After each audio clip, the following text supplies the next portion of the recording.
Welcome back, guys. Venom here again with Transmigration of Light and Dark.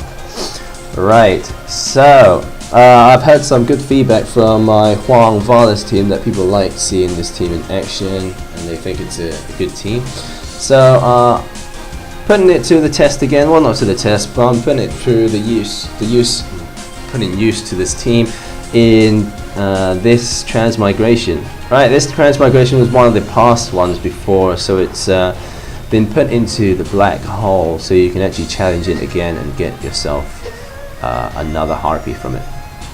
Right, so as the name suggests, like light and dark, a light or dark team is probably one of the best ones for this stage. Okay, so I put my Huangvalis team in here. It consists of two Huangfu duos as leader and ally. They provide really big burst damage to any team. Okay, so after the new patch that they have, basically, they had Amelioration 4, which basically further increases their damage when you burst light and dark runes. Okay, so the team consists of 2 FD as leader and ally. I have 3 dragons in the team. Huangvalis, obviously, to be the leader of the dragons. He captures all the attack and basically puts it into one. The 2 Nidhogg's I put in there. So I could have put Ursula. Some people are saying to put Ursula in there, but the damage that HFD spits out, you don't actually need Ursula in the team. Okay, you do you do too much damage basically anyways, that you don't need having Ursula on the team to give that extra push.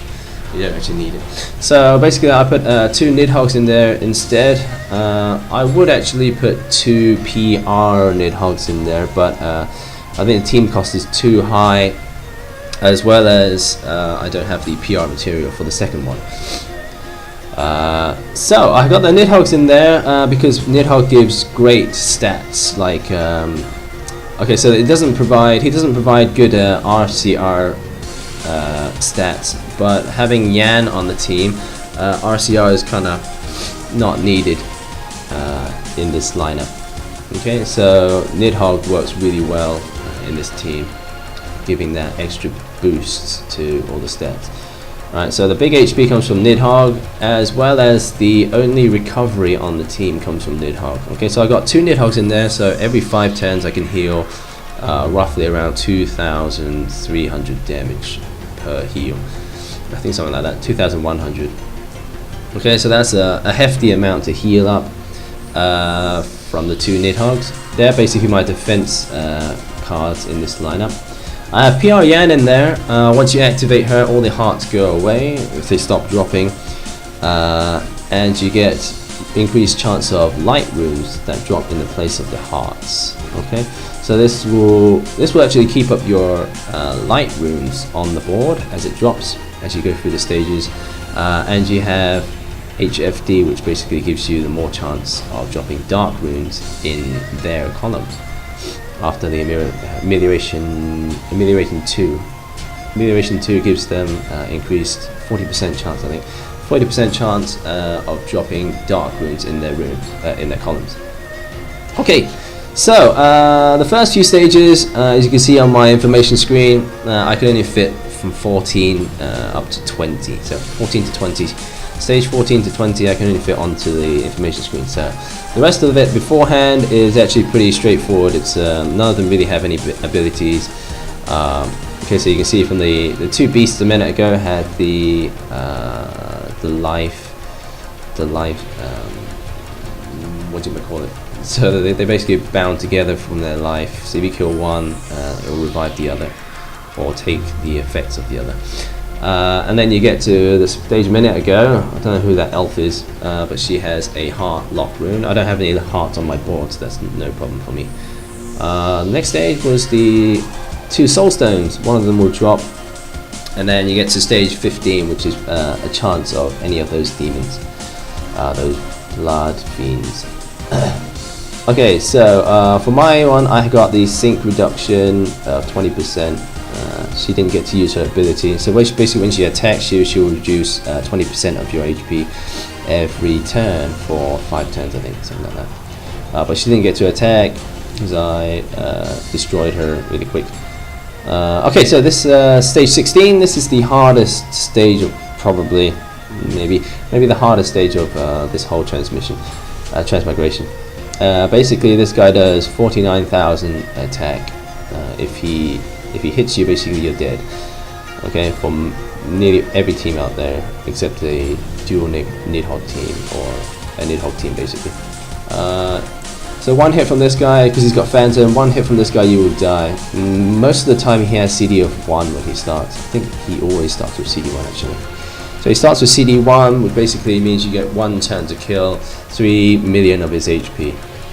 Okay, so like I did a minute ago, I attacked like normal, and I switched on my Draconic Craft to make sure he dies. Okay, the next stage is stage 17 is Cthulhu, so he's got a 7+ combo shield X, so any combos that you do less than 7, he will attack you that amount of times. Okay, not too much of a problem, just take him down quickly.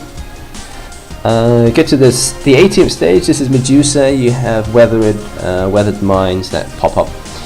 Not much of a problem again, just take him down. She's got 2.2 million HP. Okay, take him down pretty quickly with HFD. Stage 19, right, so on this stage I wanted to build up I wanted to stack up my Draconic Craft as much as possible, so I didn't want to kill this guy too fast. Obviously going through this stage blindly, I didn't actually look up the information when I was playing it. I didn't know how much damage he does and what his CD was. But after his first attack, I realized that his CD was 3, which is really handy, so I can allow him to hit me 2 times before I need to heal up. So I can actually store up my Draconic Craft here, so lightly I just basically stored up the enchanted runes for dark and light, so when I need to, I'll use them to take him down. Okay, so you can see my Draconic Craft is actually building up quite nicely. Okay, so you hit me for that amount, and then I heal for that amount, which gives me basically another life before you can kill me. Alright, so keep stalling. I kept stalling until I got nearly roughly enough to turn on my Draconic Craft. You need the Draconic Craft for the last stage. It's probably easier to activate it before it anyway. So for this bit I thought, okay, my Draconic Craft would be up in the next go, so I just attacked like normal, and then it was up. So I turned on my HFD, which gave me the enchanted runes, and to take down this guy and activating my Draconic Compulsion. Alright, so this for this part, I wasn't going too much on the score part. I was just basically stacking runes for my next turn. Okay, so lights and dark is what is needed for the next guy. So take down Lubu, and you get to the last stage, Minamoto. So he has a fusion shield, which of light and dark. So basically, only lights and dark can be burst without RGB. If you burst any RGB, he won't take any damage. So, and it only applies for the first batch of runes. So this first batch of runes is only 1 red rune, so I didn't have to worry about anything. Just spin like normal and take him down. He has 3 million HP, and obviously me doing 18 million damage there, he was no problem for my Huangvalis team.